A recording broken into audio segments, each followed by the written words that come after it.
Hey, what's up guys? John here. I'm going to walk you through the 50 biggest housing markets that are having corrections, really big housing price corrections so far in 2023. I believe we're going to start to see some massive opportunities. So first in this video, I'm going to walk you through the markets that are correcting the hardest, and second, where I see the housing market going, and then also what you should be doing to position and prepare yourself, because I believe we're stepping into the greatest wealth transfer of all time. And if you're smart and you play your cards right, you're going to be able to make a fortune. There's no doubt about it.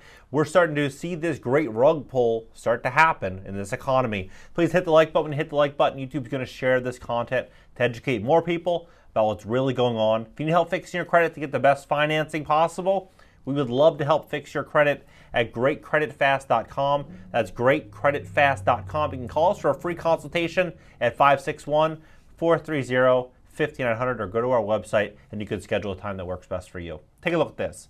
So the 50 biggest housing markets so far that are correcting.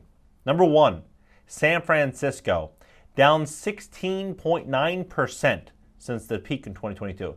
16.9%.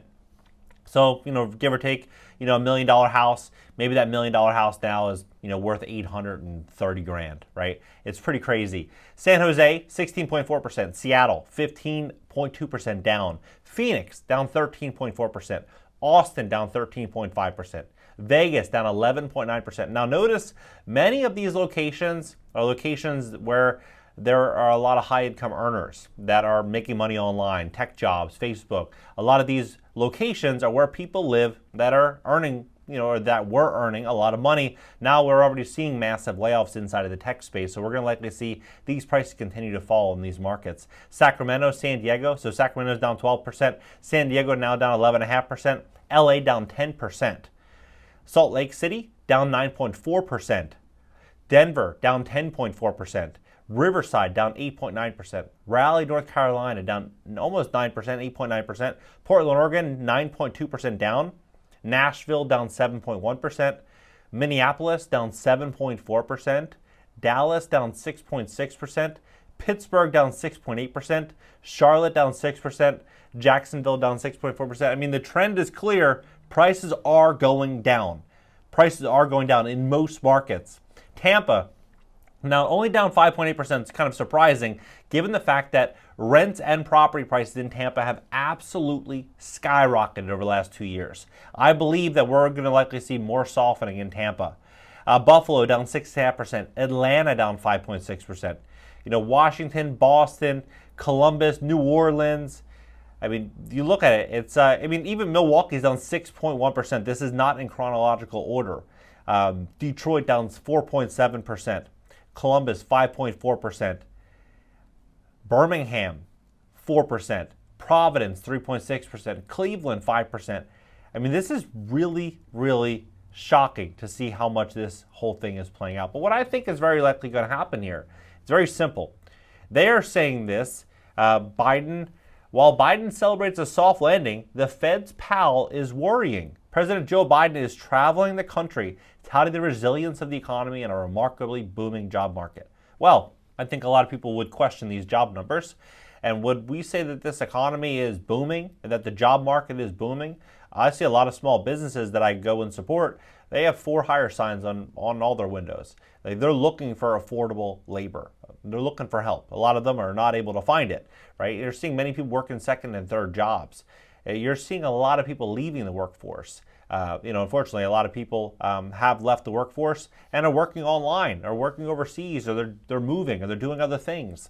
But to say that the job market and the economy is booming, I wouldn't agree with that at all. Federal Reserve Chair Jerome Powell is sending a very different message. If the economy keeps powering ahead, he says the central bank will likely slam harder on the brakes to kill inflation. Now, what does that mean? It means further rate increases, meaning the cost to service existing credit card debt is likely only going to get more expensive. Everything is going to get much, much more expensive. Servicing any debt, any adjustable rate debt is going to get more expensive, right? And it's going to be harder for small businesses and many businesses to be able to afford to take out affordable loans, right, to support and service their business. So how is this going to look when we look at right now, the average debt to income ratio roughly 28%. So it says, generally speaking, most mortgage programs will require a debt-to-income ratio of 43% or less. This means a maximum of 43% of your gross monthly income should be going towards your overall monthly debts, including a new mortgage. Of that 43%, 28% or less should be dedicated to a new mortgage payment, 28%, right? So let's say, for example, you're making $100,000 a year, which a couple of years ago, that was a really, really big salary for many. They would go to school for 4 years or even 8 years, become an engineer to make $100,000. Now, $100,000 a year is a mortgage payment, and this is the interest rate in which they're saying 6.453%. Mortgage rates are likely higher if your credit score is not north of 740. If you're 680, 700, you're definitely probably in the high sixes at best, right? But let's just say 6.453%. It's a $2,192 monthly payment. That should be very affordable on a $100,000 a year salary. But that's a home price of $320,000. So where do you buy a home, a $100,000 a year earner buying a home for $320,000, putting $50K down, right? So they're basically just financing, 200 and give or take with closing costs and all their other expenses, maybe they're financing 250, right? And so you look at this 260, somewhere around that area. Now, when you look at this payment, if their expenses are rising, let's say, for example, utility bills. In many markets, utility bills have 2, 3, 4, 5x, right? So you start to move the needle a little bit. A $2,100 payment, that $2,192 payment, which is right here, that continues to move the needle. So you have utility bills continuing to increase, inflation continuing to rise, the cost of property insurance continuing to rise, property taxes continuing to rise, the job market starting to soften, consumers pulling back on everyday spending, which is likely impacting many business owners.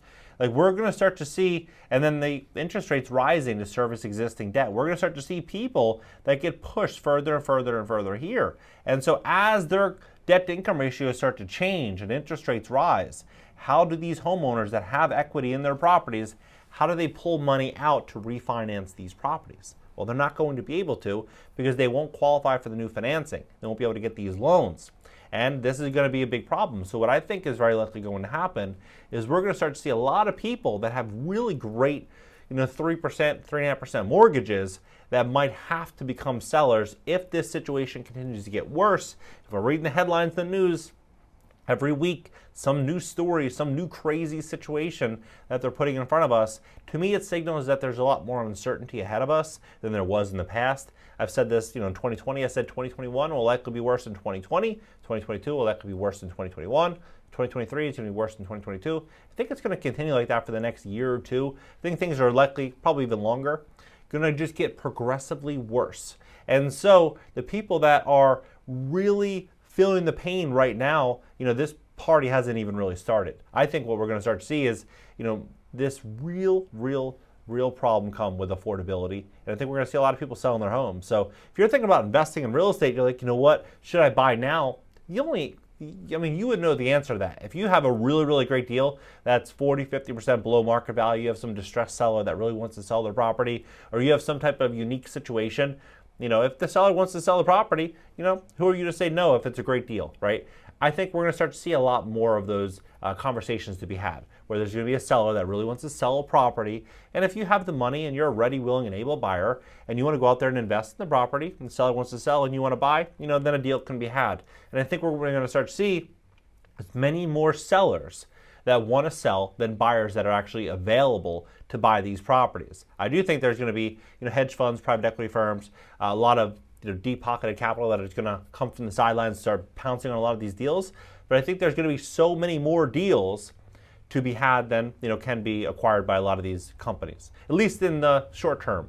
You look at it, small businesses or small business mom and pop owners own 20,500,000 rental units in America. 20,500,000 rental units, so duplexes, triplexes, fourplexes, rental properties, right? It's a large chunk. It's a very small percentage that's actually owned by large institutional investors. So right now, as rates continue to rise, you're going to start to see a lot of property trade hands. So you want to be positioned correctly with great credit, money in the bank, a good game plan, strong source of income.